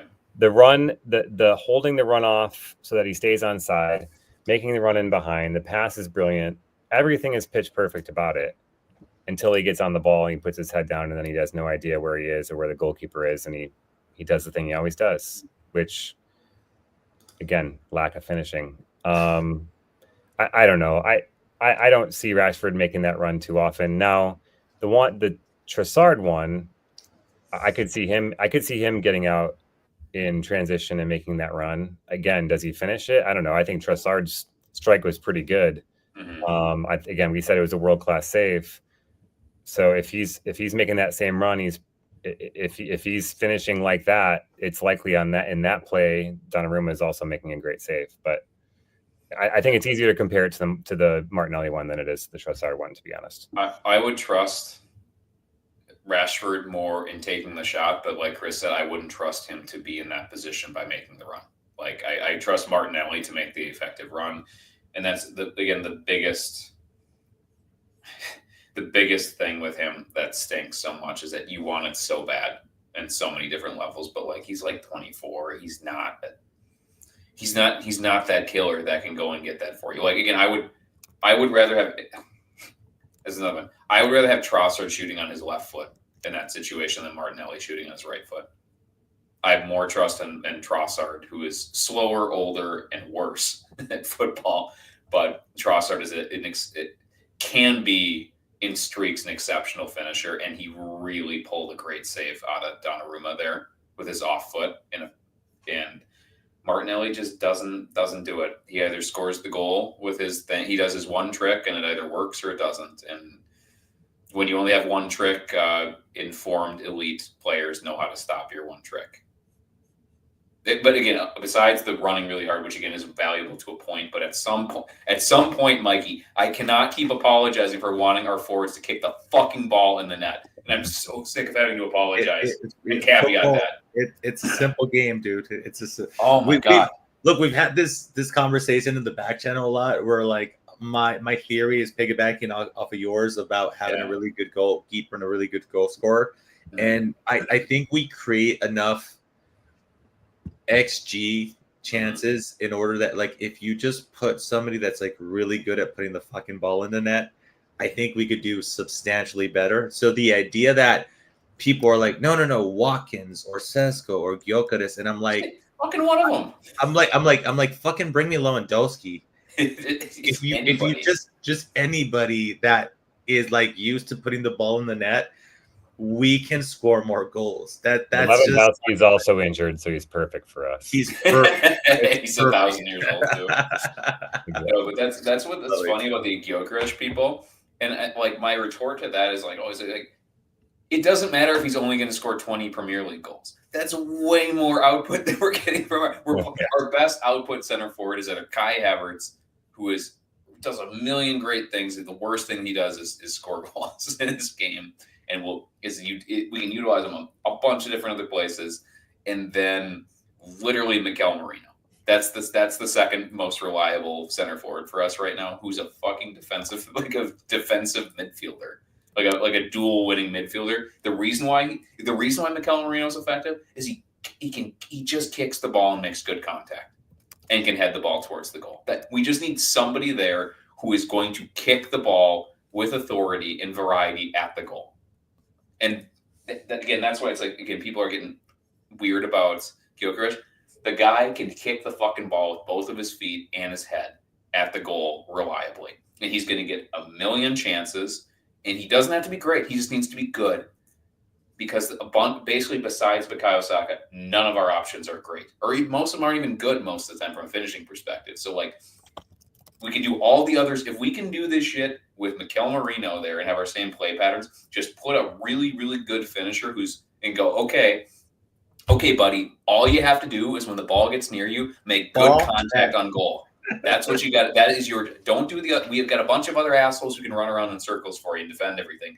Just be in the box when the ball is there, kick the ball really fucking hard with either of your feet towards the goal, and you're going to score a bunch of goals here. Like that, we are to that level of process now. Stan the man says, "Come back, Danny Welbeck. All is forgiven." Like even Welbeck now, it's like, okay, great, just fucking kick the ball in the goal. Now he can do that. He can't run anymore, but he can kick the ball at the goal somehow now. I'm so glad that there's somebody in the live chat called "I am not Kanye West" because don't think I want the actual Kanye West in our live chat. I don't want to talk to Kanye anymore. He's weird. So Kanye wants to give us part of his wealth. He can spend all the time in live chat he wants. I don't care. Yeah, just do one. As long as it doesn't make me do anything for him. Like, I'm fine. Exactly. All right. I was going to talk about the second leg, but I feel like it would be disingenuous or skirting an issue that has been existing for several weeks, if not months now. Mm-hmm. Odegaard's performances, guys. Like look, I'm gonna just copy and paste what Kelly said, and I know I'll take the bullet on this one, Kelly. I know this sounds really fucking harsh, and I might sound like a dick for saying this, but at one point in time, like, your job is to perform at a very high level, and I'm fully aware that you and your partner just had a baby, but please tell me you could organize somebody to watch this child for you to sleep 8 hours. Yeah. Because he fell off a fucking cliff as far as chance creation. And I cannot explain how somebody was so lethal and so open to making some beautiful passes just turned into this fucking floating pass merchant that was like, I'm just going to float it in there and fucking hope for the best. I don't understand if he's being instructed to do this. He looks literally, look, we make these comments and stuff, but he looks physically depleted. Yeah. And I think that's accurate. I'm not saying, oh, he's vegan. I'm not saying a bunch of all this crazy shit. He just looks physically depleted. He looks not well rested. And I legitimately don't know if it's personal life, but I generally feel like, come on, guy, I'm the full-time worker here in my household, and my wife takes care of the children for me to sleep. Yeah. I'm having a tough time thinking that Odegaard cannot find somebody to watch his child for him to sleep a solid 10 hours.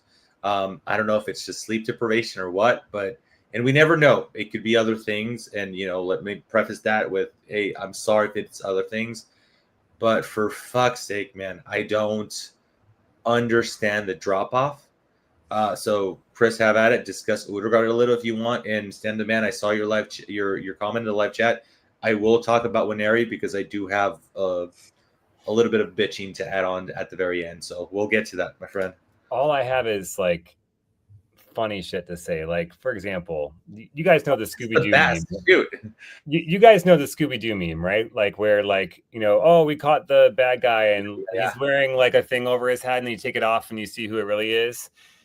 And when you said, like, I'm not saying he's vegan or some shit, but I'm wondering if like if we were able to like capture Odegaard and like, tie his arms behind his back and be like, oh, let's see who you really are. And we take off the Odegaard mask. It's Bellerin underneath, like it's like how have you become, history's greatest villain. How have you become this soft? Or like, I have this long-standing theory that like he's got this whatever goatee going on, which looks just absolutely insane on him. And along with like his super defined, almost gaunt cheekbones showing in his face, like it just accentuates it all. And I'm like, what's going on with that? Like, is this like some reverse Samson situation where, if we cut off your hair, you actually get stronger, as opposed to when you grow your hair, you get weaker? I actually agree with, who is it in the live chat? Someone said, I'm convinced he's still injured or he's hurt. Yeah. I cannot buy the notion or the narrative that he's a finished player at age 25 when he produced, when he was a prodigy that went to Real Madrid at age 17, that played as well as he did at Real Sociedad. And then he played as well as he did in that 22-23 season and the 23-24 season last year. I'm not convinced that he's a finished product, but I don't understand, outside of there being some sort of injury or something going on with him physically that has made him to be this kind of weak, low-powered, technically at times clumsy player that we never saw until this season. After his ankle injury, he was fine before the ankle injury. I think that ankle injury, when he went off to play for Norway in the international break, when he got that injury, he was gone for whatever it was, 5, 6, 7 weeks, came back, and he has not been the same. And I can't understand what's happened. I don't understand why. I wonder if the offseason will allow him to fully heal from whatever he's going through. Maybe he's also lost his confidence, and so he needs to take 10 million touches to get the ball just right, as opposed to last couple of years where he's been able to ping passes one touch and actually strike a ball with any sort of authority. But clearly there's something physically, and I think the physical downfall has cratered his confidence, has created a mental downfall. And I think those two things in harmony have produced what we see on the pitch today. So I pray that this offseason will allow him to get right, because I think there's still a massive player in there. I do not buy the narrative that this is a guy who's done. There's just been too much good football on him in an Arsenal shirt for me to believe that. Yeah, he needs rest, and I agree. Like, again, as somebody who's been disappointed with Odegaard, I can't reconcile his form over the last since he's returned from injury with everything I've seen from him his entire career with Arsenal. So when we have a lot of matches, right, to go back to. Yep. I think he's hurt, and again, Mike, I agree with you though. I truly hope, I don't have a lot of sympathy for the personal life side of it either, because ultimately you're the captain of Arsenal Football Club, and that means something. You play. I mean, it's telling, I think, that he got hooked at the end of this match when we needed a goal, but you start every single match. You are one of the faces of there, and there are other deserving captain level players that are behind you that if a different manager was inclined could is Declan Rice more deserving of that captain's armband right now? Probably this season, I would say he probably is. Is somebody like Big Gabby, when he's fit, is he more deserving of that captain based on his performance and leadership? Maybe. I mean, there's that is relevant to us, I guess, as fans. But I think from just a pure, if you want to just be empirical, we have too much evidence that Odegaard is a much better player than this in a lot of different ways, and so. There is a explanation of just negative outlier that needs to get reset, like he's into the bad habits and whatever. It's just not working for him right now. But probably, I mean, if you want to just go by just what's most likely, he's probably hurt, and he's struggling, and he can't work out, so he can't keep the type of muscle. He's a very gaunt, skinny man normally, so he might be somebody who needs to eat a lot and needs to lift a lot of weights to keep the appropriate bulk throughout the season. I wish I had that problem as a nearly 40-year-old man right now, that I need to work out less to maintain my muscle mass. But all of those things go into the hopper, I think, to create a pretty compelling argument that things aren't right with him.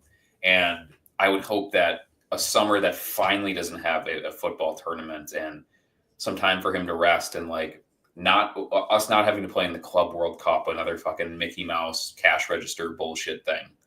Like, I think it's going to help him, and he's going to come back and he's going to feel better. That's my optimistic side, I guess. But if he turns in another season where he's really weak and flighty and imprecise and shot shy, like, I mean, he's probably as the club captain, largely one of our best players. He's probably earned the right to have another season and have this be like in my 12 to 14 year career, this is my poorest season for a variety of reasons. But like, I think if he continues this way, like, you have to rectify that. And so if that's playing Ethan Nwaneri there and it's changing the style a little bit, if that's going to more of a two forward thing, like we were doing for a little bit where we had Kai and Trossard playing. Again, I don't think Trossard's going to be here necessarily, but like switching systems. But I don't think what he's doing is not good enough. And I think he knows it's not good enough. I think everybody knows he's not good enough. And if we were in a situation where we had another legitimate option, I think he would be, if we had Eze to play there, I don't think Odegaard would be playing right now. I think Eze would be. Whoa. Because Eze's been good and Odegaard has not been good. Or largely, the things that he can control that are imprecise, the effort has been good. The execution has been poor. And the final third contributions have been really, really bad given his technical profile. Yeah. Thank you for summing that up brilliantly, Kelly. Eze has been good. Odegaard has been not really good. That is the most insightful. That's people come here for the big rants. Eze good, Odegaard not good. Yeah, also, my plan of having a good goalkeeper and a good goal scorer is really elite thinking that I think is just should get me hired. They should fly me out to Emirates right now. Really, totally. You how finally. How do your kids feel about that? So you finally figured out how to dumb yourself down enough for me to understand you. Thank you, Kelly. I appreciate that. Christian, nobody would notice until somebody asked where the food was because I do the bulk of the grocery shopping. My kids I'd be gone in like Emirates for 3 days, and my like 6-year-old would walk and be like, "What happened to all the Pringles? Where's Dad?" It's like I've been bitching You're the loudly grocery about getter. getting more cereal for the last 2 days, and nothing's happened yet. Nothing's appeared in my shelf yet. Okay, I wanted all to. you have to do is just have Walmart deliver it to home. You know that they would never know you're gone with that service. Ooh, I like RM says, not sure if Eze helps us much tonight, but Bruno Fernandes on the other hand. I would have liked to see Bruno. I don't ever like seeing Bruno Fernandes do anything, but That's accurate. Like if somebody said like, "Hey Kelly, you could hide your shame and like bring in Bruno," I'd have been like, "All right, let's go. 60th minute, Bruno. You rat-faced fuck, get in there and start booting that ball in the goal, son. Let's go." He's your guilty pleasure is watching Bruno Fernandes play football. Is that what you're No, telling me? not even that. It's just like a living person who is an attacking midfielder or forward who provides a legitimate goal threat. That I don't care who they are or how they do it. It's fine. Like again, Chris Wood on the bench. Like get in there, son. Why not? Or better than Sterling. Sterling. Okay, thank you, Chris. I I don't know if you knew where I was going, but I had to get this in. And I don't often have a crazy amount of criticism of Mikel Arteta, but we spoke about Sterling playing 70 flipping minutes versus Crystal Palace, and probably more. And then like Nwaneri ended up getting into like the 80th minute. And I just felt like it was like, I'm like, why are you putting Nwaneri in the situation where you have to go chase a game versus you started off winning early on in that game. The game could have opened up. Things would have got a lot better, build confidence, give Nwaneri more minutes. And the pushback that I received on Twitter was in a nice way. It was just a debate. Maybe he's saving him for PSG. I said that on this podcast. That was my guess. For him to come in at like injury time, yeah. Looking at Odegaard just in piss poor form, dude. It was. I couldn't comprehend it and I couldn't put it together. Like Nwaneri has done everything in attack that you could possibly ask a player of his age. He's performed well. He's scored goal. He provided assist. He's shown that he has a really big attitude. Let me rephrase that. A really big not attitude. I feel like attitude is a negative word. Confidence. Personality. Thank you very much. He has a really big personality. Like he'll take a shot. The fact that he, in my opinion, Arteta pissed away 70 minutes with Raheem Sterling versus Crystal Palace, played Waneri a handful of minutes, and then didn't get any significant amount of time at the Emirates, trailing 1-0 with really poor performance from your attacking players. I was just absolutely stunned about that. So would you guys want to emphasize on that, expand on that, or do you want to move on to the second leg? It's hard to argue against it, Mikey. I would have liked to have seen them come in earlier as well, Mike. I think what I would have done is put Marino at the center forward, taken out Martinelli or Trossard, whoever, pick your least favorite of the two, and then put Waneri in that left 8, and either you keep Martinelli at the left wing or push Trossard out there. But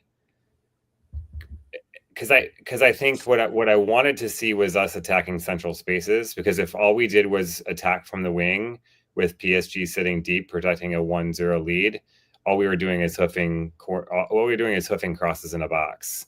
We needed to access central spaces, and for us to do that, we needed someone that had a more incisive, more attacking mindset in that left 8 position, and that couldn't be Marino. And that wouldn't be Trossard. I don't like Trossard on the inside. I like him much more on the wing. I think Waneri at 75 or even 70 would have been a better move there, pushing Marino up top than what we did, honestly. But it is what it is. I think the hard part in managing this from an Arteta's perspective is 1-0 is something that you can come back from, even in an away position. And we saw that in the women's side this past week. I know you want to talk about this, Mike, but the women went to Lyon, who is either the second or the first best women's club currently, maybe behind Barcelona, who will be playing in the final. But Lyon hadn't lost since last year's Champions League final. They won every single competitive match they played, and they beat us 2-1 at the Emirates, and we came in and throttled them in Lyon.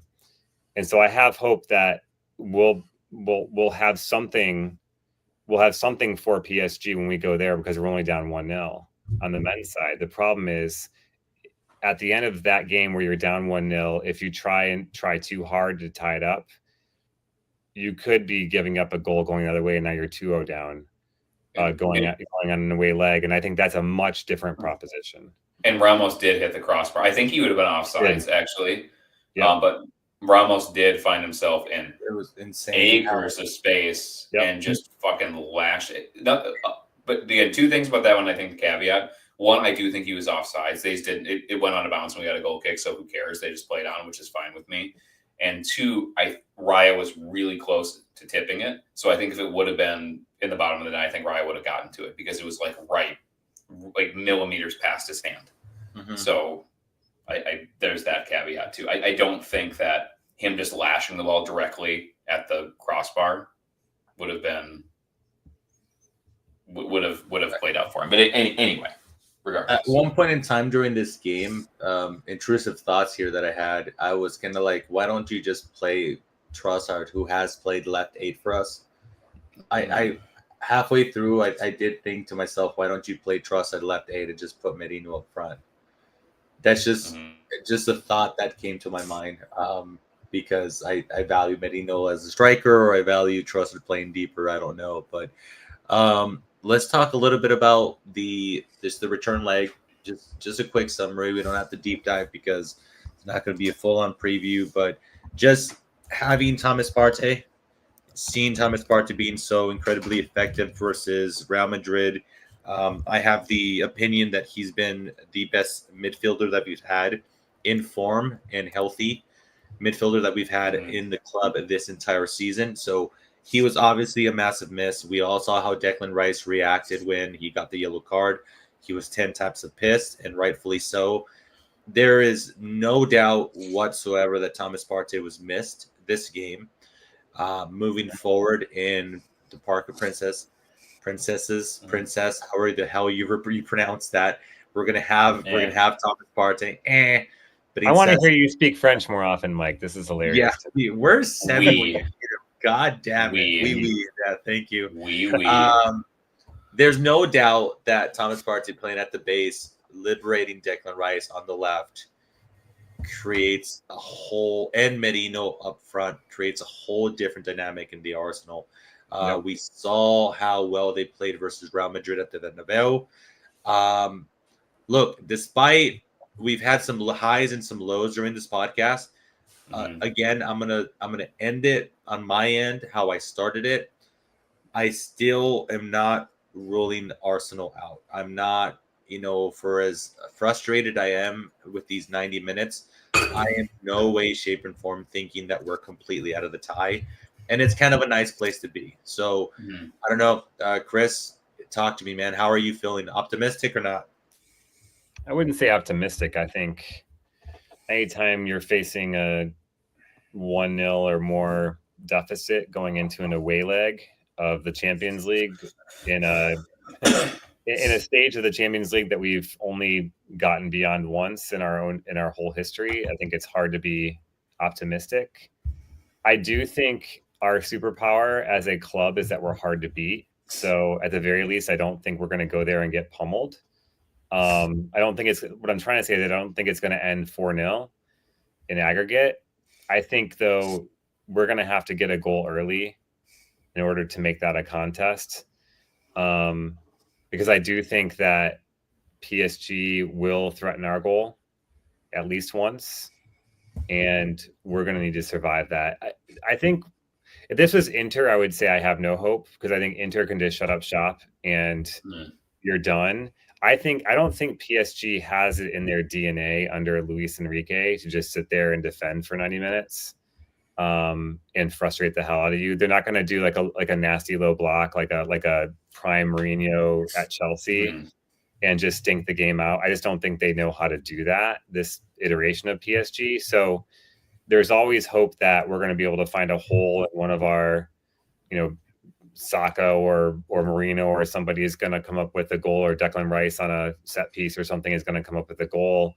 But it's whether or not can we do that early enough to make, to open the game up a bit more, which is when we know we're at our best, is when that game is open. And I'm afraid that I think you've got to straddle it again, because 1-0 is such a difficult proposition to manage. It's if you go too hard after it, you leave the back door open, and then you're vulnerable to getting sucker punched, and now you're 2-0 down. I think 2-0 down is really tough. But if we can get that first goal, I think it's game on. It's just a matter of, can we get it in time?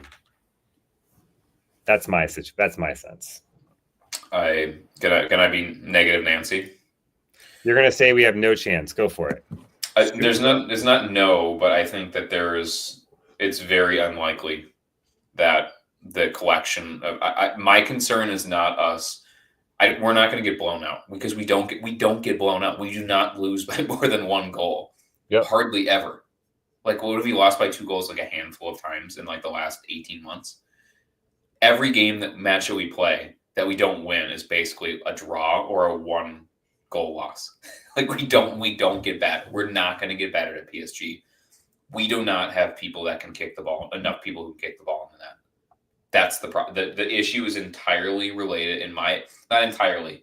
It's about 20% play patterns and emphasis on defense versus attack, and about 80% personnel, especially right now with Mikel Merino and Martinelli and this Odegaard basically supporting Saka to try to do everything. We're not going to kick the ball in the net twice there. That's the problem. If PSG want to gift us a goal, yeah, like, okay, cool. If there's an own goal, if there's some sort of like bizarre snafu where Donnarumma like falls over and knocks into it, like, I think we need to get really lucky to get one of the goals that we would need to advance. That's my opinion. Like, if we want to win 2-0, I don't think that we can manufacture at Parc des Princes with this iteration. I do not think that we could manufacture two open play goals. I have no confidence that we can do that. I think without Partey, I agree with you, but with Partey, I think there's a better chance that we do it. I would agree with that. With Marino at center forward and with Partey at the base of midfield, I think I think we're significantly more coherent attacking team. Absolutely, yes. And I that's think what. Yeah. If we were going into this leg, like if Partey missed this game because of injury, Yeah, we were going to them without Partey again, I think I would be considerably more pessimistic about our options. But just because I've seen how Arsenal play when Declan Rice is playing in a more advanced role and Menino's in the middle, it fills me with slightly more hope, so to say. So Well, it's yeah, 2-0 is it's ridiculous. not hopeless, but it's low hope on me. I don't. My prediction would be that we give them hell in the first half, and one of their elite attackers will score a goal that will effectively kill the tie. That's Kelly's protecting himself because he's from Minnesota and he's used to losing. I get it. So I live in this. That's where I live, man. I know. Sure, I think the hockey it. team is playing. I'm sure the hockey team is lost by now. The Timberwolves will go and lose again in the conference finals. Believe me, I it goes. understand.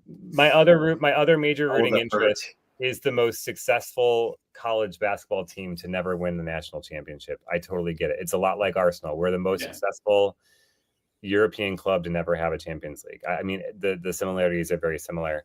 Mhm. I just think tactically, having Partey at the base pushes Declan up, and I think we can play through their press a lot easier. And when we do that, we are in transition where we have numbers, and when we're in transition, we have numbers. There's holes that open up for our players who can put the ball in the net to find spaces to shoot. Saka and then also Rice. I think Rice is an underrated attacking player, not just from set pieces, but I also think from open play. And to have him further up the pitch allows him to get in some of the more of those positions as well. I also think too, our press was, I think, lacking a bit of what Rice gives us when we're further up the pitch. And I think we are able to squeeze teams in better when Rice is doing his thing further up the pitch as opposed to mopping up, protecting the back two. So I don't know. I think those, I don't even want to call them marginal gains. I think they're fairly significant advantages that we bring to the second leg that fills me with, I'll say, more optimism than I would have if we didn't have Partey. But certainly, the job is a long ways from being done. Yeah. Fair enough. And one thing I'll say about the whole Kelly taking the more secure or pessimistic, however you want to view it, is I'm a strong believer that I kind of feel that people should be allowed to say whatever the fuck they want sometimes. Like this idea that you're not a supporter or you're deluded because you're so positive. Yeah. Guys lay off, man. Like we all kind of think different things and go through different, times in our lives that we kind of sometimes we feel a better vibe than other days. So like Kelly, and I've been on the other side where I'm like, guys, there's no fucking chance. So you saying you don't feel it, like for me, it does nothing for me. I kind of look at it like you're completely entitled to feel however the hell you want to feel. So like I'm super pro that. Go for it. And again, like what I think is going to happen is not what I want to happen. Yeah. And I think that's the biggest discrepancy, right? Or the biggest kind of disconnect there is that like my opinion based on what I've seen and kind of like the information that I've gathered is not like I didn't expect Arsenal to beat Real Madrid, and it was one of the most fun watching experiences we ever had, making those guys just turn to dust on their own pitch. Like, what a fucking wonderful experience. I didn't think that we were going to do that. And I would love to be very pleasantly surprised. I just don't see it happening. And again, and it's not like this is a new thing. And that's the other thing I've been accused of, like my reaction is like, oh, they're basing this on today. It's like, I have had big concerns for a long time about our ability to have reliable goal scorers. And I think that there are a multitude of issues with luck and officiating and injury and all that type of stuff that also contribute. But I think our largest issue with why we have not been able to win the Premier League, and we're likely going to finish third or second 3 years in a row, and we're going to not win, in my opinion, probably not go to the Champions League final, is that we don't have enough elite goal scoring. We don't have the elite output within our team to be able to go and overcome the type of bad luck and margins that only scoring more goals can do. And maybe it's if we go to Parc des Princes and we win and we go to the Champions League final, it means that I have underappreciated and undervalued how much Thomas Partey and maybe some finishing luck, and Mikel Merino playing center forward does for our threat. That's probably what that's almost certainly what that means, unless we get a match where Urin Timber scores 2 worldies. Like, I don't know. Like, there's always an outlier, but likely what would happen if we win 2-rip or win 3-1 or take it to extra time and win an extra time or a shootout. Like, also, by the way, don't want to go against Donnarumma in a shootout. So, like, if we're going to do something, like, let's do extra time. Let's do it at extra time or regular time, please. I already figured out we've spoken so bad about Odegaard and Martinelli. There's our 2-0. Those are two goals. I would love for everybody to be coming and dunking on me for this 100% too. Because it means that we're in the Champions League final. Exactly. And 2 players that are not elite, reliable goal scorers have scored maybe the 2 biggest goals of their entire career. Like, how great would that be? That would be amazing. I want that to happen. I don't think it's going to happen, and I think I have fairly good reason to think that it's not going to happen. And it may be protectionism, but I think it's more just what I actually think. And I love to be pleasantly surprised, and I would love nothing more than to have them find me on Twitter and at me and spam out my account. If it meant that we go to the Champions League final, I would love for Martinelli to find my account, call me out, and say, spam this guy with butthole pictures until he has to deactivate his account. Like, that would be great. I'm fine. I can come back. Okay. Like, it's fine. By the way, you could survive for sure. Oh yeah, I will live another day. By the way, Mob Base makes a good point and a good reminder that Dembele might be out with an hamstring injury. I wonder who plays center forward for them if he's out. I don't know. He's been playing for them since like the winter. I know. He's like shockingly been playing all the time, which doesn't happen with him ever. Like, all their attacking players I can think of all play on the wing, not through the center. So who plays the middle? Barcola, maybe, I guess. I don't know. He's not a center forward either. Like, they'd be playing a false 9. Like, I think in theory, one of the biggest knocks against PSG this year is they didn't have a center forward. And Dembele has done it beautifully. Played like a 9.5, great for them. But yeah, I don't know. Thomas says Gonzalo Ramos, who hit the crossbar, might be. And he's in like, Ramos is a good striker, but he's not. He's not Dembele. He's a full tier or 2 below. But Dembele, he's a different type. Like Mike said, different type of striker too. He's not. Yeah. He's not somebody who. And again, maybe you do play Barcola there, and kind of ape some of the traits, or you play Doué there. I mean, playing a 19-year-old who's a winger, a tricky winger at center forward seems pretty weird. I'm assuming they would just play Ramos, but like maybe, I mean, we're talking about a game of fine margins. Maybe that flips it enough that Arsenal have enough chances to knock in there, and they're not as threatening. So, just reading a live comment. So I'm gonna leave this comments. with let me see, where is Avedeo? There you go. He found a way for me to properly pronounce this. He said 3-0 at the Parc des Prix. Yeah. That's what I'm going to go with. That's what I'm going to leave the night with. Elite. Live chat, you have been absolutely fantastic. Thank you. Where did you all come from? Yeah, God. Love you. I have no idea how we got so many new faces, but again, these are all Abreo's alt accounts. Hey, Abreu, subscribe with all your alt accounts then.